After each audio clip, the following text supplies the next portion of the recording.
If you take a lot of medication, you might have noticed that some pharmacies give you drugs for free. So for example, where I live, Meijer gives you, there's a whole list of drugs, a lot of antibiotics that have zero copay. And I know that there are different drugs that are basically a loss leader at different pharmacy chains.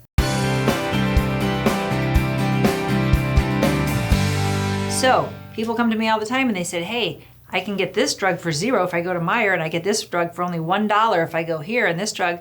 And why don't I get that same discount for my Part D drug plan? My insurance plan, the cheapest copay on my plan is $7 or $10. And that's more expensive than these discounts that I'm getting in the mail. So GoodRx is a real popular one. It's cheaper just to get the GoodRx coupon and not use my Part D than use my Part D, which is my insurance that I'm paying for monthly.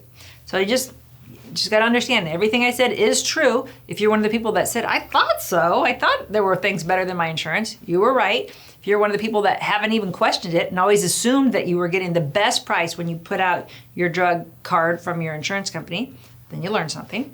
But this is the state of chaos that we are in right now in this country. We know if you pick up the newspaper any day of the week that prescription drug prices are off the chart, by far the highest in the world.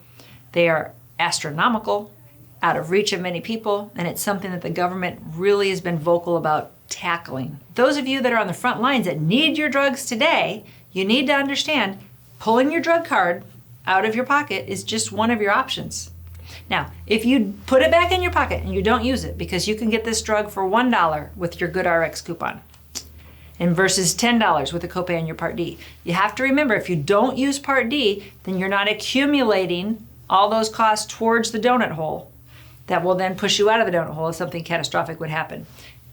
Almost everybody I've talked to said, that's fine, we don't care about that. I don't take enough drugs to ever get out of the hole anyway, or to get into the hole, or I'm not gonna worry about that. I'm trying to worry about my budget this month. But it's something you need to consider. If you buy your drugs when you're on vacation in Canada, doesn't count towards this. Of course, you're working off two parallel systems. One's your drug program and the benefits you get from your drug program.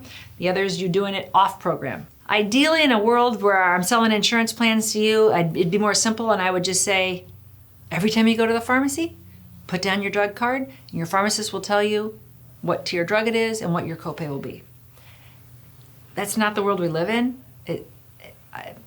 Like I said, if you can save a lot of money by using these different discount plans, do it. If you have questions about some of them, if you're afraid maybe something might be a scam, be sure and talk to your agent or call us. We'll be happy to give you free advice.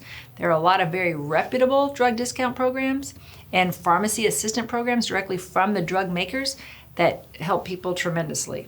So talk to your agent about that or talk to us. I hope we can help you with this crazy and confusing subject.